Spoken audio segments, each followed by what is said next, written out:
que mais me chamou a atenção para o seu curso foi a questão da memorização. Aham, tu memorizou lá e achou, pô, se eu conseguir memorizar esse número, Sim, imagina os conteúdos do Enem.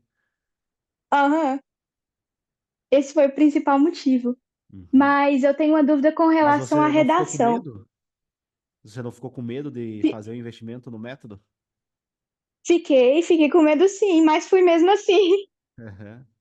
Daí tu tinha o dinheiro ou tu teve que pedir para algum familiar? Como é que foi? Eu tinha, Tu tinha guardado, daí investiu. eu tinha dinheiro guardado. Uhum. E Perfeito. Tá, tua dúvida é sobre redação, então? isso é porque eu utilizo um modelo Coringa e eu queria saber se com as 3 redações por semana eu poderia continuar utilizando. Então vamos lá, querida. Muito boa a tua pergunta, tá? Assim, tem pessoas que não concordam com isso, né? Eu sou um defensor de modelo, né? De você usar modelos. Eu até conversei com uma aluna que ela fez a estadual de Londrina, né? Lá no Paraná, e ela gabaritou também, tirou 10 nessa prova, né? Que é um pouco diferente do Enem, mas é o mesmo contexto, tá, Nicole? E ela falou também, pô, Léo, eu tirei 10 na redação lá na Estadual do Paraná, em Londrina. E aí ela falou, eu segui o modelo. Então quer dizer o quê? Eu já chego com a redação pronta, porém eu adapto essa redação para o que vai ser solicitado, para o tema que vai ser solicitado, tá? Por quê? Porque a redação ela tem que ser corrigida da mesma forma.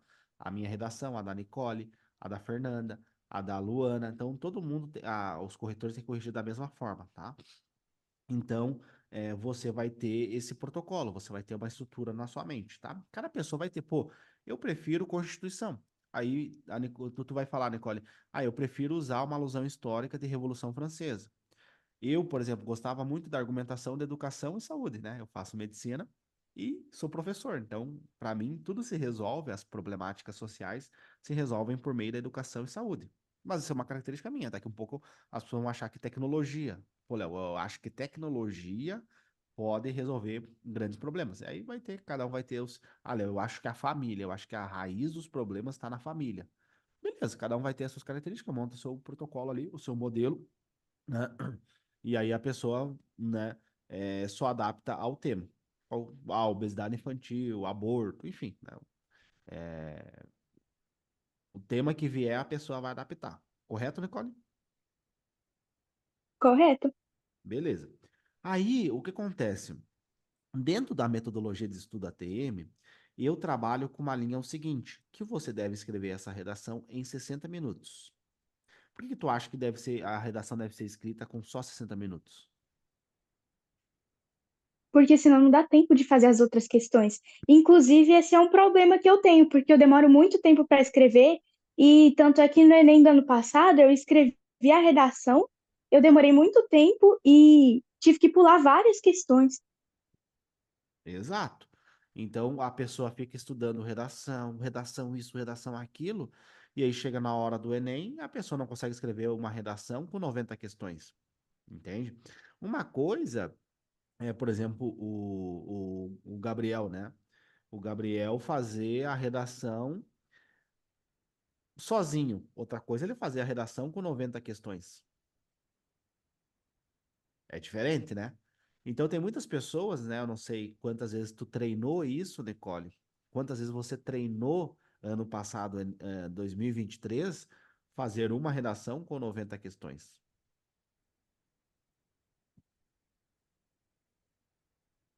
Quantas vezes tu treinou, querida? Com 90 questões? É, Uma vez. que foi no Enem. Perfeito, né? Aham, exatamente. Exato. Então tu não estava treinada, que nem, por exemplo, assim, eu quero correr uma maratona. Essa maratona ela tem 15 km, 15 quilômetros, mas eu nunca treinei para correr a maratona. No dia que eu for correr, eu vou me sentir muito mal, vai doer tudo. E provavelmente eu vou criar uma neuroassociação tão negativa com a maratona que eu vou desistir de correr. Eu penso assim, correr não é para mim, eu não sou um bom corredor, eu não gosto de correr, mas é que eu não treinei. Primeiro eu corro 1 quilômetro, depois 2, depois 5, 10, até chegar nos 15 km, tá? Então, essa lógica é muito importante, Nicole. O que que eu prometi para ti? Você vai passar em medicina. Foi essa promessa que eu fiz, né? Isso que fez você comprar o curso, correto? Correto. Então agora, Nicole, eu preciso dar todo o suporte necessário para que você consiga passar. E isso pressupõe você ter uma boa performance na hora da prova. Então você tem que treinar 90 questões mais a redação, que é o TEC, né? Técnica de Estudo de Circuito. Então, o protocolo 1P3R, ele pressupõe o quê? Treinar. Se eu quero correr 15 km, eu tenho que treinar correr 15 km. Não vai acontecer uma mágica e no dia da maratona eu vou conseguir correr uma meia maratona, né? 15 km, acho que é meia maratona. Não vai acontecer um milagre, eu vou conseguir correr os 15 quilômetros. Entende, Nicole? Então eu tenho que treinar. Então, se tu vai fazer modelo ou não, tu tem que fazer em 60 minutos. Porque você está fazendo o quê? Você está treinando para o dia mais importante da sua vida, que é o dia do Enem. Por quê? Porque tu passa no Enem, tu vai entrar na medicina, vai fazer 6 anos de medicina e depois você vai ser médica. E aí tem uma coisa que não conseguem roubar de você, Nicole, aí na sua cidade. Sabe o que que é que ninguém consegue roubar de você? O conhecimento. O seu diploma de médica, né? Esse ninguém tem como roubar. Pode roubar o teu iPhone, né? Vamos supor, tu é doutora, tu comprou o iPhone 15, o iPhone de última geração. Tu comprou um carro, comprou uma casa, tudo isso, se o bandido te parar na rua, ele pode roubar. Mas tem uma coisa que ele não consegue roubar, que é o seu diploma. Entende? Então, lá no dia do Enem, é um dia muito importante, só que tu tem que treinar para esse dia, né? E como é que tu fica, Nicole, se tu não conseguir escrever em 60 minutos? Tu fica triste, tu fica feliz, tu fica ansiosa, tu tem que trabalhar essas emoções antes, não lá no dia do Enem. É melhor eu errar agora, como estudante de medicina, do que eu errar como médico. Concorda? Concordo. Então eu vou me expor a várias situações que eu vou errar, porque é errando que aprende. Então meus colegas, eles têm medo, por quê? Porque eles têm bloqueio de autoimagem, vergonha. E se eu errar, o que que vão falar de mim, né?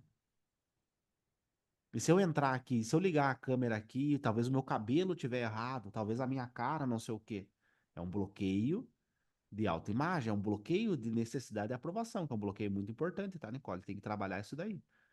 E se eu errar na faculdade de medicina, e se o professor perguntar alguma coisa, eu falar errado, meu Deus! Mas eu tô pagando para estar ali, eu não tô de graça ali. Então é justamente que eu tenho que me expor, eu estou num ambiente de aprendizagem, e quanto mais eu me expor, mais eu vou aprender. Quanto mais redações você fizer, mais tu vai aprender, Nicole. Então eu vou errar o máximo na faculdade de medicina. Né? Mas os teus colegas vão falar mal de você, pode falar. Tá tudo bem, eu tô ali para aprender, eu não tô ali para saber tudo. Se eu soubesse tudo, eu não tava ali. Olha, mas eles vão falar mal de você, pode falar. Entendeu, Nicole? E se tu falar alguma coisa errada, Léo, se tu falar a dose de uma medicação errada, não tem problema, eu tô ali justamente para aprender. Então, eu vou me expor ao erro. Eu não tenho bloqueio de autoimagem, eu não tenho bloqueio de necessidade de aprovação. Eu não preciso que ninguém me aprove. Eu sei meu propósito, eu sei quem eu sou. Então, não importa a opinião de outras pessoas, porque eu tenho uma identidade. Eu sei quem eu sou. E eu estou num ambiente para aprender. Então, quanto mais eu me expor, mais eu vou errar e mais eu vou aprender. Faz sentido, Nicole?